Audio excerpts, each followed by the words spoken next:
Yay. Okay. Hi, I'm Mrs. Sloan, and this is Honors Bio, and this is our Unit 1. And just big picture items, if you remember everything that we did, right? We had our introductory first chapter on science and what is life and science practices. And then you remember we went into all things ecology, right? So some of this stuff is really easy. Some might need a little bit more work. I'm going to go ahead and start this.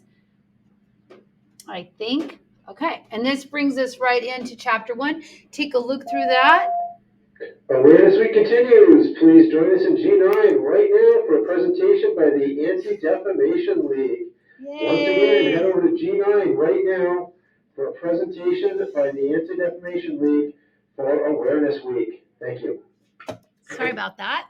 Okay, so, but yeah, okay, read through that. Some of that is really easy, right? When you look through that, feeling very comfortable, kind of highlight the things that are a little more tricky for you. All right, I'm going to keep going because, I'll give you this presentation. So the very first thing was about the characteristics of life. So let's go over that together. Ready? Remember this? Living things are organized, made of cells. They acquire materials and energy. They maintain homeostasis. They respond to stimuli and reproduce. We just had a baby. They grow and develop, and they adapt and die. Yay. Now, go back to the very beginning of that. Living things are organized, made of cells. Let's talk about how they are organized. It goes atom, molecule, organelle, cell. Why do we do this? Life starts. Okay, cell, tissue, organ system, organism, population, community, ecosystem, biosphere, right? A population is all one species. A community is multiple species. And then why do we do this? Abiotic factors in your environment, pH, temperature, rain, how liquid it is. And then biospheres where all living things exist.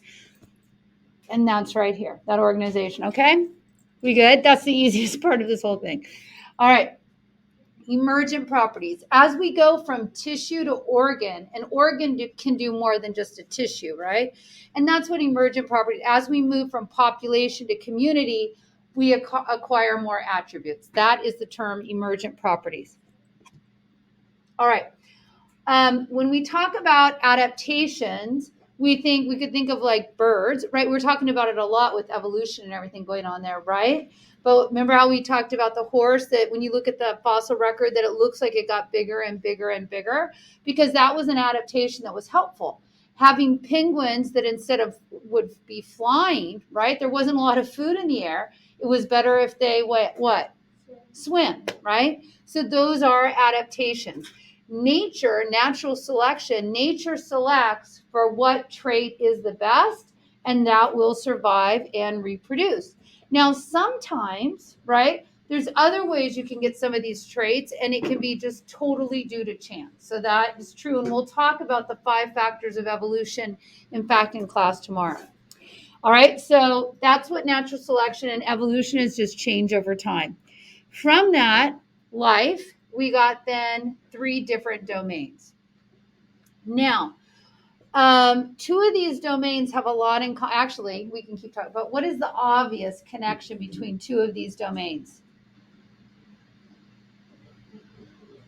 Both prokaryotic. Good. Which 2? Yeah, bacteria and archaea are both prokaryotic. Okay, so that means they have no membrane enclosed organelles. They still have DNA, but it's not enclosed within a nucleus, right? Some things that set these 2 apart is prokaryotic cells, because of changes in the structure of their cell membranes and their cell walls, they can live in what kind of environment? Yeah, archaea can live in extreme environments, and that's why some are called thermoacidophiles, because they can live where it's really hot and a low pH. Some are halophiles. They can live where it's very, very salty. Okay, so there's some differences there. Eukaryotes, those were the 4 kingdoms. That makes me think of classification, so we should do that, right? The biggest category of classification of all and most inclusive is what? domains, right? And your 3 domains are bacteria, archaea, and eukarya.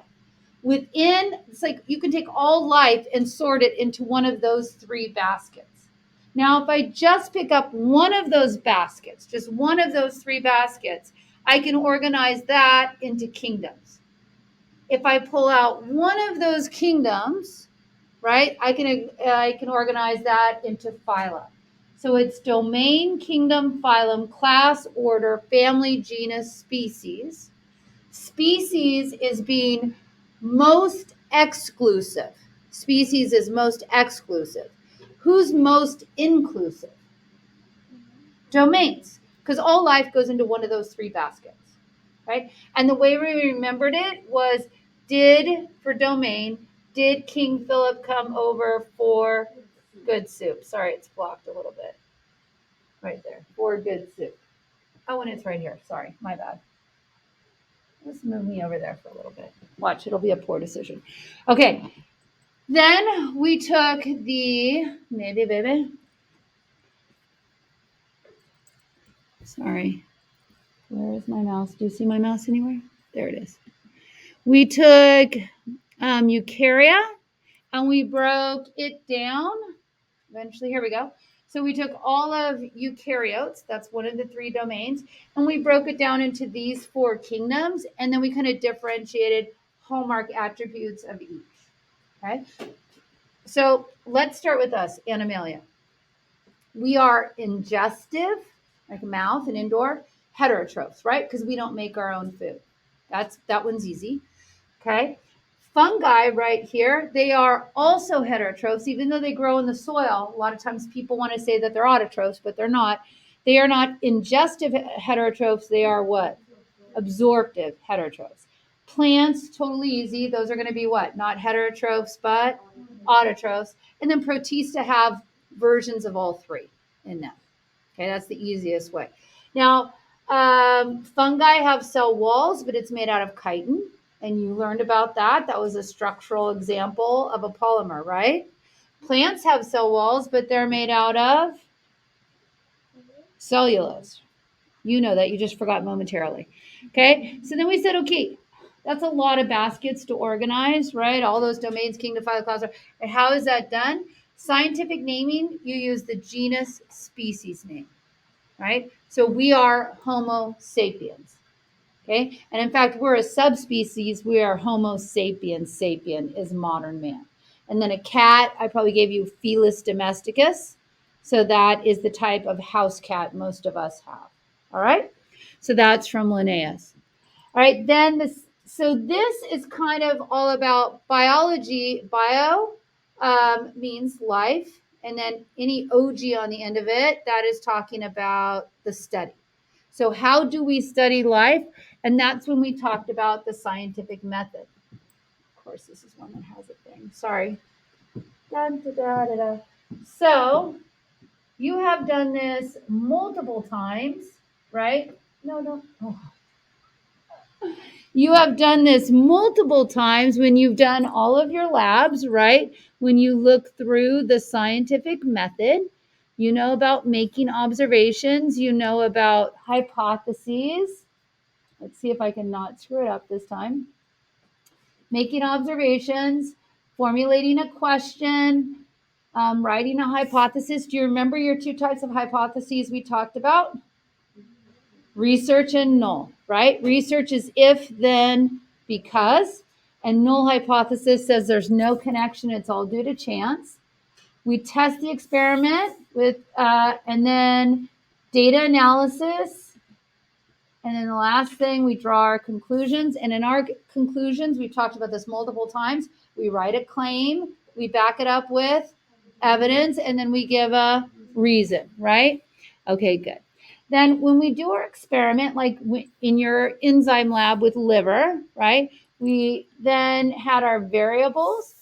Our independent variable, that is whatever we were testing, like the temperature of the catalase or the source of the catalase or how much catalase, how much liver we used. Your dependent variable or response variable, that's always your data. And that for our experiment was how high the bubbles went, right? That was our dependent variable.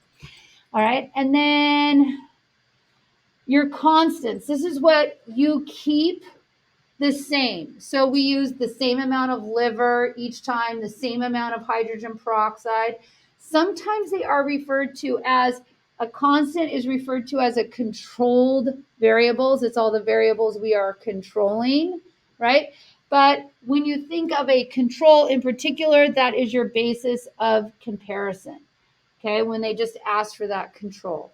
So for you, let's say you did your lab and you were comparing sources of catalase, whether you used liver, potato, or carrot. Our control in that situation was liver because we knew we got a strong response for that. It would be a positive. If you did temperature, what would be the control for temperature? Not hot, not cold, but room temperature. For pH, it wouldn't be an acid or a base, it would be neutral. That is your control. You are using that as a basis of comparison, right? When we write down data that we can graph is quantitative data, right? What do you hear in quantitative? Quantity, number. Qualitative is it looked like it went, it was greener, it looked healthy. That is qualitative data. All right. Next, two types of hypotheses.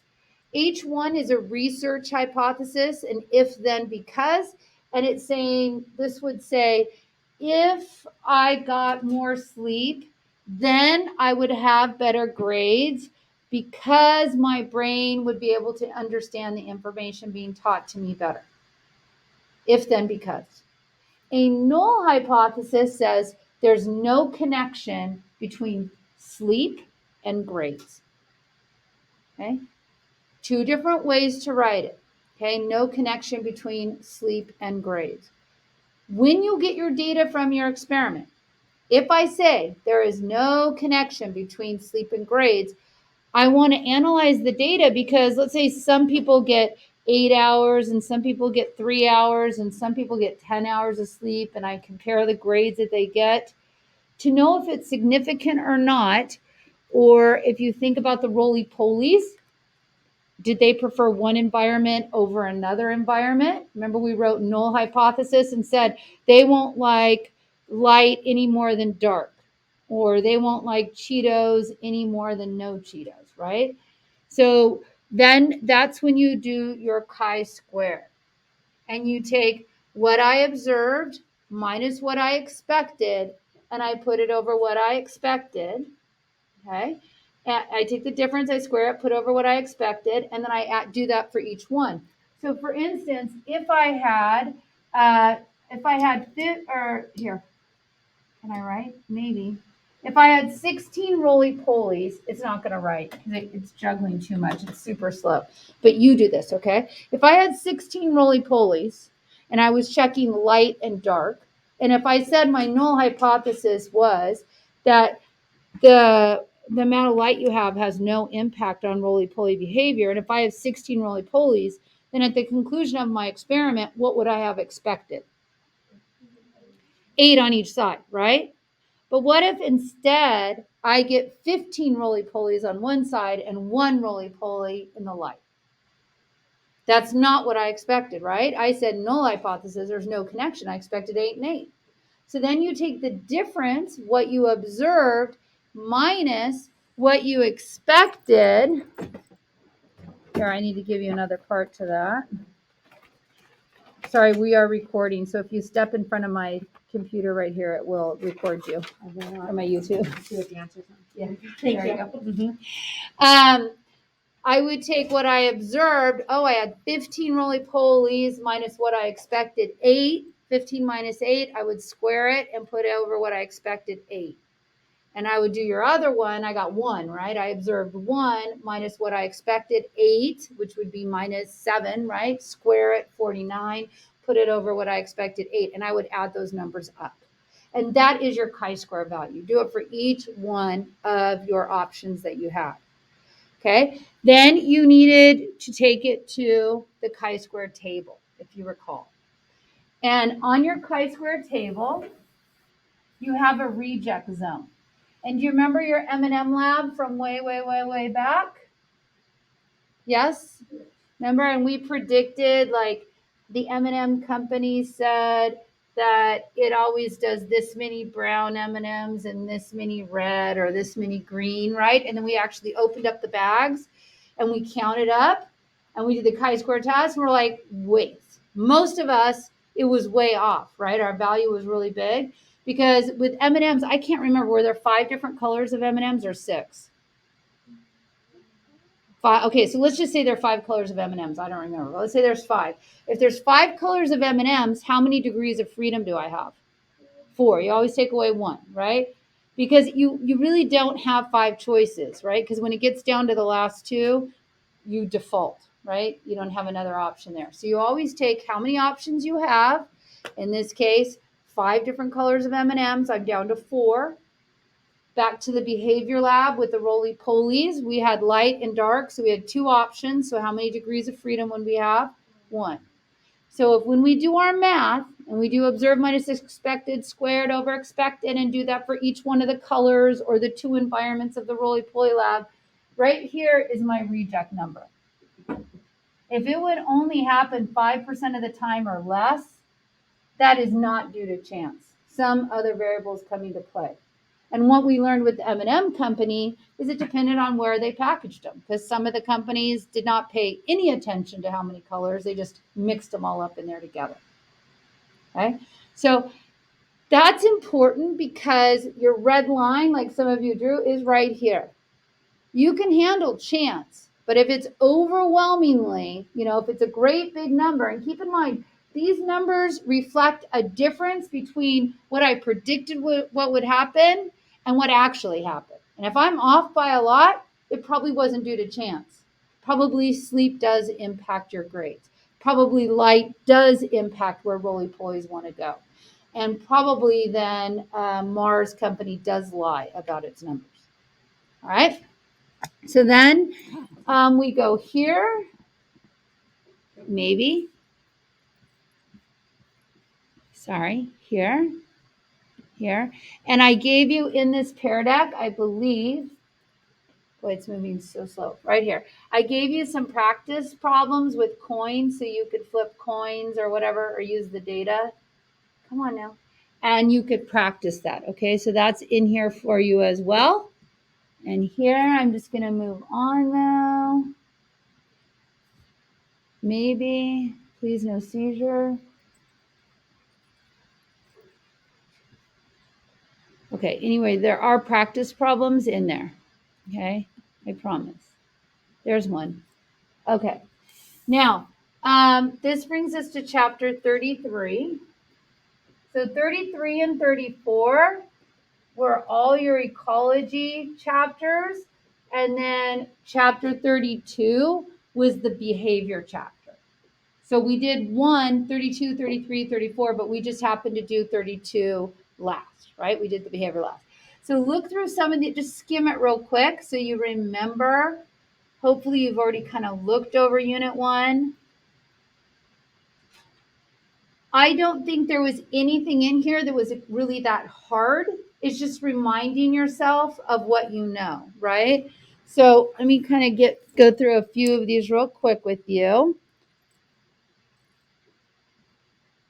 All right. So the one thing that might be, if you want to remember how to do this, is you remember when we were calculating out the rate of increase? And so what we had to do is we had to take births minus deaths over the total population to see if our population was increasing or decreasing. Do you remember that part? Okay, and so I gave you a little practice problem here that you could do. And remember, if ever our rate of increase goes negative, then we know our population is what? Decreasing, right? And then there is also another one right here that you could do. I want to punch my computer in the face right now. Not that that's a way to handle problems. I'm just saying that's what I'm doing now, right? Where you can do another one where you practice births minus deaths and then look to see what R is. Okay, so that's in there as 2. And then next was we talked about biotic potential. Like if you could maximize your rate of reproduction. So that's really going to depend on your age of first reproduction. If you're a butterfly, you might be reproducing about 10 seconds after you're alive, right? For us, hopefully it's about at least 20 years after, right? So it's the age when you first start, how many offspring you have. What do humans usually have? One. What does a cat have? 5 or 6, I don't know. Okay. And then how often they reproduce, and then what are the chances they will survive. So if you recall, we had our J-shaped curves and our S-shaped curves. You remember that? Okay. And animals that were really like small tend to have those exponential growth curves. They don't care for their young. They live for a very short amount of time. They are opportunistic, if you recall. Okay. And what's going to happen? They're going to grow, grow, grow, grow, grow. And then they're probably going to what? Yeah, they're going to crash. Okay. And then we looked at logistic growth curves. These are usually larger organisms. And where do they hover at usually? What's that hovering point? Carrying capacity. They might go above or they might go below, but they stay right around that carrying capacity. These are usually larger organisms. So these were referred to as growth curves. So you're saying, am I growing super fast and right away? I'm a J-shaped, right? Am I growing at first right? I'm exponential at first, but then I'm starting to slow down due to environmental factors and then hover at the carrying capacity. Then I probably have a logistic growth curve. Okay. And then we needed to look at what's going to kill you when we talked about survivorship curves, right? So animals that have a logistic growth curve and are usually larger and invest in their young, the equilibrium species, they usually have a type 1 survivorship curve that if they're born, they're going to stay alive and they're going to die when they are what? Old. But if you're fast and furious, right? If you have a lot of offspring and you don't care for them, you're doing a different strategy. You're doing quantity over what? Quality. And most of your offspring will die off. That is a type 3. And then somewhere in between, in the middle, is type 2. Okay. The other item we looked at were when we looked, here we go, our age structure diagrams. When we looked at people, remember there was pre-reproductive, reproductive, and post-reproductive. If you have a big old base, it's all about the base. If you have a big old base that's pre-reproductive, that means your population is probably going to increase in size because you have the predominantly young that are going to grow up, move into that reproductive age and make a ton of babies. And did we see that in the less developed countries or the more developed countries? Less developed countries. And so if we were concerned about population size and we wanted to move them from the less developed country to the more developed country where it's more stable, we knew we had to provide things like what? Education, birth control, right? Sanitation, medicine. Because once you are more secure that your offspring are going to survive, then you can change your strategy. Instead of quantity over quality, you can change it to quality over quantity because you're more likely to survive. So we had a name for those two different strategies, and we called it opportunistic species like roaches, which are fast and furious, J-shaped, versus equilibrium species like this primate right here, larger, invest in their young, slow to mature. So it's kind of right around those same themes. Then we said, well, what's going to kill you in your life? And we talked about abiotic versus biotic factors, right? And so when we look at abiotic things like temperature, salinity, and humidity, it could be drought, it could be a flood, it could be a tornado. These abiotic factors are called what? Do you remember? Density independent, right? Whereas these kind of factors like predation and symbiotic factors, competition, these are density dependent factors that can regulate a population. So much, right? So it's going to catch up. There it goes. Yay. Okay, so these types of things like hurricanes, it doesn't matter how big your population is. It's just going to wipe it out. It doesn't matter if you're a large population or a small population.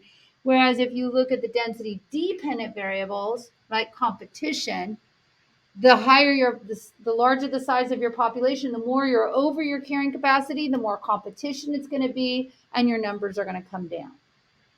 Okay? I know it's a lot. You guys are doing a great job. Okay, then we transitioned into habitat where an organism lives, and a niche is what you do. And then we talked about, well, can we share our habitat, right? And so we said no two species can occupy the exact same niche for long. Either one's going to live and one's going to die, or you're going to have to share it in some way. And the sharing in some way was called resource partitioning. Okay, and so you limited your area of competition to a very small region. So this would be like sharing, you could, your dog could want to be on the bed with you when you're sleeping at night, but you're not going to kill your dog. That's a sad outcome. So you would probably try to share the bed, right? And you sleep in one area and they would sleep in another area. Or you sleep in the bed at night and they sleep in the bed during the daytime. And then how one species interacts with another species. We talked about predator-prey relationship, right? If they overhunt, if the lynx overhunts the hare, they're going to run out of food. What's going to happen to the lynx population? Go down. So that would be a biotic factor, right? They did it. They overhunted and they brought their numbers down.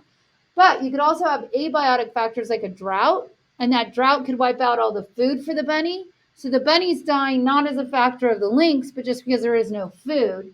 But so too, the lynx numbers are going to go down. They're tied together because they're in a feeding relationship together, right? And from there, I could jump to this bunny is a what? Herbivore. And who's eating him? A carnivore. And the bunny is eating plant material, which is an autotroph, right? And when you stack those up, remember those were trophic feeding levels? Okay. So we talked about coevolution. Remember, this is a month and a half, and we're doing it in less than 40 minutes. We're doing it in 35 minutes, a month and a half of material. So we talked about predator prey, like the lynx is always going to try to get faster so he can catch the bunny, but the bunny is always going to try to get faster so he can outrun the lynx, right? And we talked about hiding, right? Eventually, here we go. So you're trying to conceal yourself from a predator. Okay, and then we talked about mimicry. Remember the spiders right there, right? We talked about mimicry, Batesian and Mullerian mimicry. Batesian mimicry, I'm trying to get you to take the bait, though it's named after the guy, but that's how I remember it, is I'm a fly, but I'm trying to make you think I am a what? Yeah, a wasp. Same thing here. I'm a beetle, but I'm trying to make you think I'm a bee. Okay. And then Mullerian mimicry, two L's in Mullerian. I always think stinger, stinger.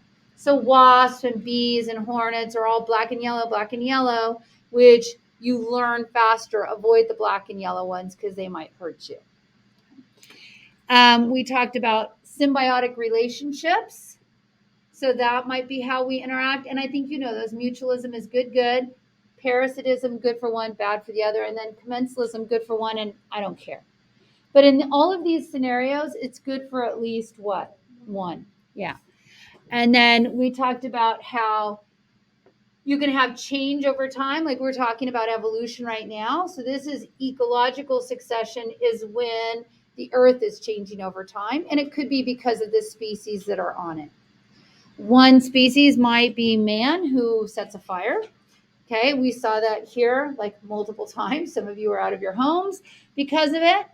Okay, but when you have that kind of burning, that's called secondary succession because you still have soil to return to, right? Whereas when you look at some of these places where they're having volcanic eruptions, you cannot rebuild your house and farm there, right? Because you have no soil. And so it's all got to be broken down. That's primary succession. So think of primary as like first. So first there was rock and later soil came about, right? Okay. And then we talked about that you still, It's not like you don't want any disturbances. So that's why if they have lightning strikes in Yellowstone, they'll let them burn because it kind of cleans out the underbrush. And that overall you have a higher community diversity with a little bit of disturbance. Okay, then that took you to chapter 34. So obviously we're not going to get through all of that, but let me just expose you to it so you can, I'll send you this presentation so you can look over it. But producers, consumers, and decomposers, that was pretty easy, right? Okay. And energy flows like the sun, photosynthesis, cellular respiration, whereas nutrients, what? Cycle. We talked about food chains versus food webs. Which one is more complex? Food webs, because it shows you all the food chains, right? We talked about trophic levels. I mentioned that earlier. You put your autotrophs on the bottom, then your primary consumers, which are your herbivores, and your secondary consumers, which are your carnivores. And remember, how much gets passed on each time? About 10%, which brings us back to the laws of thermodynamics as well, right? Okay. And then biochemical, we had the water cycle, the phosphorus cycle, the nitrogen cycle, the carbon. Water, I think you know. Phosphorus, what you want to remember is the reservoir for phosphorus is in rocks, and weathering is what brings it out of the rocks. Okay. Or if we add like phosphates into bodies of water, that can be bad. The nitrogen cycle, what's the reservoir for nitrogen? In the air. And nitrogen fixing bacteria make ammonia, right? Do this with me so you remember, make ammonia. Then nitrifying bacteria, first nitrite, then nitrate. That's what plants can use, right? And you can serve this up to plants, and then animals can eat the plants. And then the plants and the animals, what? Decomposers put you back into ammonia, nitrite, nitrate. What's the other way you can get nitrate? Lightning, atmospheric fixation. Also, you can get nitrate through man, right? You can build it. And then how do you get it back up into the atmosphere? Denitrifying bacteria. Okay. And then the carbon cycle, you totally know that. Cellular respiration, photosynthesis, right?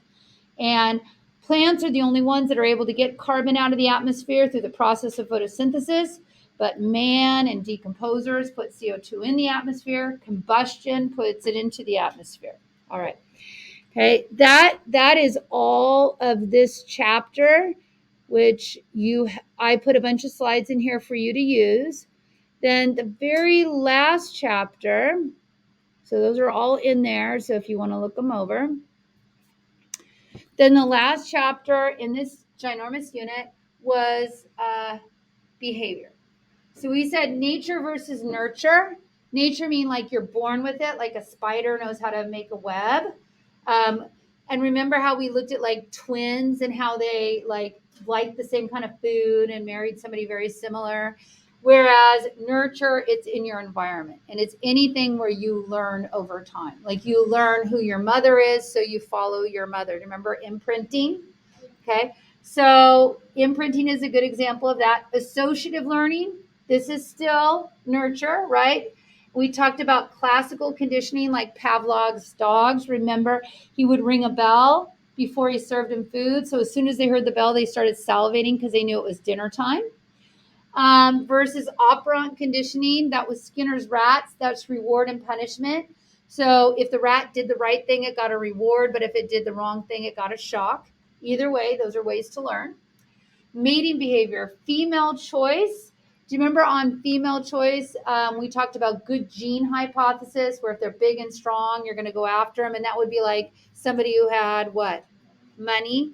Whereas the runaway hypothesis would be like a peacock and they're just handsome or something. Territories, males usually are the ones who have the territories. Sexual selection and sexual dimorphism. If you remember, sexual dimorphism is how males and females look different from each other. And then remember we talked about intersexual selection versus intra. Intra is within. These are when males fight other males, male to male, because they're trying to win the females that they would get, like lions fighting to be king of the jungle. And then interspecific would be that female choice. Okay. And then fitness. Your fitness is not how many push-ups you can do or how fast you can run, but your ability to pass on your genes. Altruism, if you remember that, that would be like giving it up to save somebody else that is not a relative. Does that happen? No. Usually you see things like kin selection or sexual selection where people do. Remember the meerkats screaming on the hill? And they were screaming and they were being the sentinel and the warrior, but that's because all their babies were down there and their relatives were down there. So yeah, the hawk or the bird of prey would come and eat them, but they save all their offspring. Okay. It's usually not, I'm going to do you this favor with nothing in return. Do you remember the vampire bats though? Reciprocal altruism, right? Which is, I'll give you a blood meal because if I need one, it's all scratch your back if you scratch mine, right? And if you cheat, then you're probably going to die. Communication, these. Auditory is sound, works day and night, and it's fast. Visual is fast, but it's primarily during the day. Tactile is touch. And then chemical is like a smell, a little bit slower, but it works day and night. On tactile, don't forget the bee dance.